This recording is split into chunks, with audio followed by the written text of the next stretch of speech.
along with a group of business and professional people from the Pittsburgh area. I was the guest of the United States Army on a tour of guided missile and air defense centers around the United States. At Fort Sill, Oklahoma, Captain Albert Bertassini, a native of Brookline, by the way, introduced us to the Army's newest Pershing guided missile. Pershing will replace Redstone with the mission of providing nuclear fires and general support of the field army. The missile, as you see it here, is divided into 4 sections. We have the first and second sections, which are the 2-stage solid propellant rocket motors. The solid propellant permits us to have a short reaction time in that no fueling is necessary during the countdown. Our guidance and control section contains our completely inertial guidance system, which upon liftoff receives no commands from the ground and hence is immune to all known electronic countermeasures. Our 4th section is our re-entry body, which contains our nuclear warhead. The Pershing system is highly mobile. It's 100% mobile. It may be transported to any place in the world. Its environmental capabilities are that it may travel in the cold of the Arctic to the heat of the desert. Its primary vehicles are 4-track vehicles, but may be transported strategically by C-123 or 130 type aircrafts and may be tactically transported by helicopter, the Chinook type. The Pershing system has the greatest firing record at the Cape Canaveral. It has had the most successful firings, and that 37 firings have been successful. Also at Fort Sill, I was privileged to interview Major General Lewis C. Griffin, the commanding general of the Artillery and Guided Missile Center. General Griffin, how long have you been in the artillery? Well, quick figures, I've been in it 36 plus years. And in 36 years, you've seen a lot of changes in artillery, I'm sure. I certainly have, there's no doubt about that. What's the newest thing that you have in your artillery these days? Now, we're talking about ground to surface, I think is what you call it. I'm sure you are. Well, of course, the 2 most recent missiles to be brought into our arsenal are the missile that you see behind us, the new Sergeant missile, which is the solid propellant missile with a ground range of around 70 to 75 miles. The newer one than that, which is just brought into our arsenal, is the Pershing missile, which is replacing the old Redstone, the tried and true Redstone that's done so much for us. Are these, in your terms, operational now? Yes, they are. To all intents and purposes, they are operational. The battalions which are using them have been activated. The training is going on. Actually, there is still some tactical firing for the artillery board to be performed before they are actually deployed, but we see no problems in that respect. On getting your groups together for firing cannon, as compared to what we see here, how many more men do you need? Well, I can't tell you the exact number, but it's a sizable group. Actually, the battalions, though, for these missiles do not, by any manner of means, require as many men as a cannon-type artillery battalion. General, we've talked briefly about the cannon, and we've talked about the missiles. How do they fit together? Does the missile replace the cannon, actually? No way, shape, or form does it replace the cannon. Actually, it's a supplement.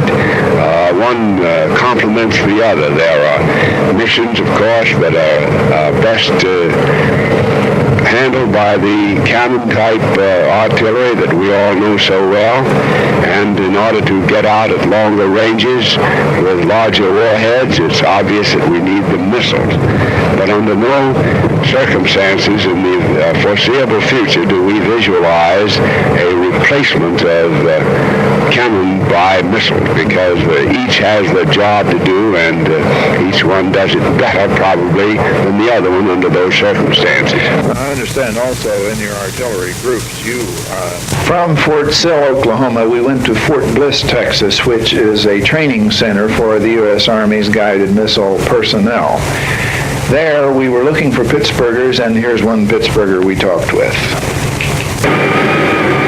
I'm speaking to you from the Army Air Defense School in Fort Bliss, Texas. This is near El Paso, and we have a Pittsburgh man here, Lieutenant Edward Dolan.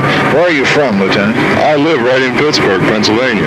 And what are you doing down here in Fort Bliss? Well, I'm down here for a one-week course, ECCM controller, or more specifically, Electronic Countermeasures Controllers course. Is this going to be a change in duty for you when you get back to Pittsburgh? No, sir, it's not. It's just a refresher course. Yes, it is. That's all. How long have you been in? You're from Pittsburgh. Yes, I am. How long have you been assigned back there? I've been assigned there since June 1961. And what's your tour of duty? Well, my tour of duty, I'm a regular Army officer, and I have to spend at least 3 years active duty. Well, tell me, Lieutenant, what your particular duties are. You're with the Ajax or Hercules sites, aren't you, around Pittsburgh? Well, I'm in Missile Master. I'm tactical director of a crew back at Missile Master in Oakdale, Pennsylvania. By the time we show this, you're going to be back in Pennsylvania, back in Pittsburgh on duty. Right. I'll be back. Leave here on Friday afternoon. We'll be back by Sunday. Is this unusual to be assigned back to your home It area? is, and I don't know how it happened. It's just one of those fortunate things. Are you married? No, I'm not. So you're living at home. I live at home. Basically, then, are you? I do. And what do you think of this phase of Army duty, this extremely technical work? I find it very interesting, and it's rather challenging. Did you have a great deal of training to do over a period of time before you were qualified for this? It took quite a bit of training. It sure did. Well, thank you very much, Lieutenant, for coming over, and we'll see you back in Pittsburgh. Fine and dandy. Thank you. Near Fort Bliss is the McGregor Firing Range, where missile battalions such as those around Pittsburgh get annual practice in firing missiles. We were fortunate enough to be at the McGregor Range when a Pittsburgh battalion was firing. The missile you will see was fired by a Pittsburgh battalion. There it goes. Right now.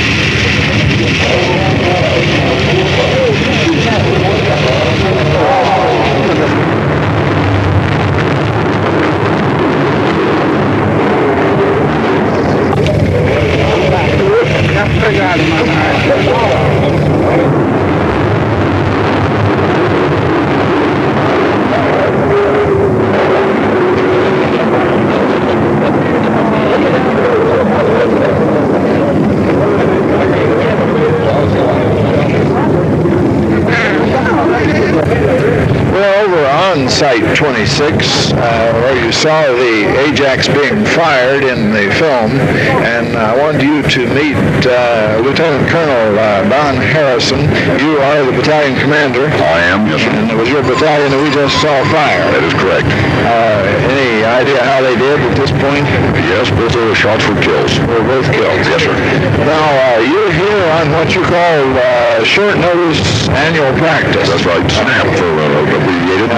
What do you mean by short notice? How short's the notice? We receive notice about 48 hours before we have to be in plane. You have no idea other than that. And so you came down, and what do you have to do in that time that you're here? We have to draw missiles, we have to build missiles, and we have to fire 2 missiles. What is the purpose of this annual practice? To check the tactical training of the unit. This is the only chance really that you get to fire the missile. That is correct. We do not fire on site. So you have to come here for your proficiency, I guess. That's correct. And how many men come? 40 per fire unit or per battery. Now, where is your battalion located? In Irwin, Pennsylvania. And how many sites do you have? I have 3 sites, one located at Hermione and El Rama, and one at Irwin. And how long have you been in Pittsburgh? A year and a half. Where do you live? I live in Irwin now. My home is in Ohio. Well, it's been very interesting, both that we were able to be here, because since nobody knew, it was lucky for us that, Just coincidental. that we could be here at the same time you were, and certainly to be able to film your firing. And you're going to be back when? We'll get back next Sunday. Of course, you'll be back home by the time we're showing this film. That's right. That was good that we were able to be here, and thank you very much for coming. While at McGregor Range, we met an officer on his way to Pittsburgh to take over the Oakdale Battalion. He was Lieutenant Colonel Frank M. Gaffkey. We asked him first about his family. Well, I have 4 daughters. The oldest, which is 14, she is a sophomore at Fontbonne Academy. I have 2 daughters in St. Valentine's parochial school, and I have a young son that'll soon be 2 years old. Mm-hmm. And where are you going to live in Pittsburgh? We will live in Bethel Park, Pennsylvania. Well, now, the Oakdale Missile Battalion is, that's close to the Missile Master, isn't it? That's right. The headquarters for the 5th Missile Battalion, my battalion, is located at Oakdale. I have 3 batteries located on the north side of Pittsburgh.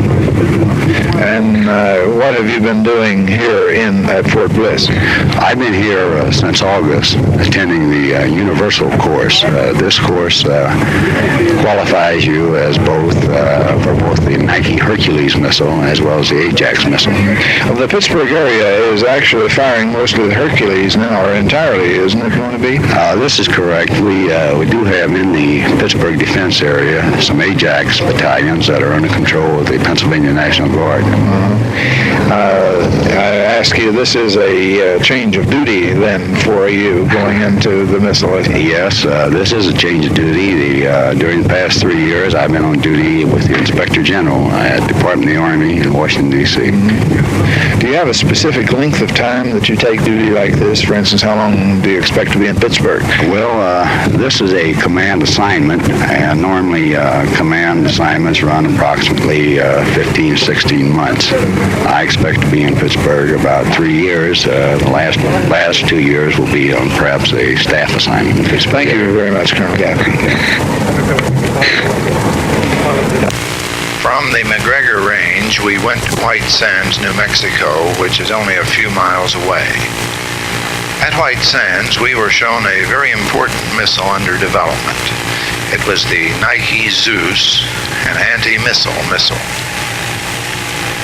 The pictures you see represent the extensive radar and ground control installations necessary for the Zeus. Last July, a Zeus missile was fired from Kwajalein in the South Pacific and successfully intercepted an intercontinental ballistic missile which had been fired from the California coast. That was the first known intercept of an ICBM and was the first of a series of intercepts. That series included a test on December 22nd when the target nose cone was accompanied by decoys. Zeus singled out the actual target from the decoys.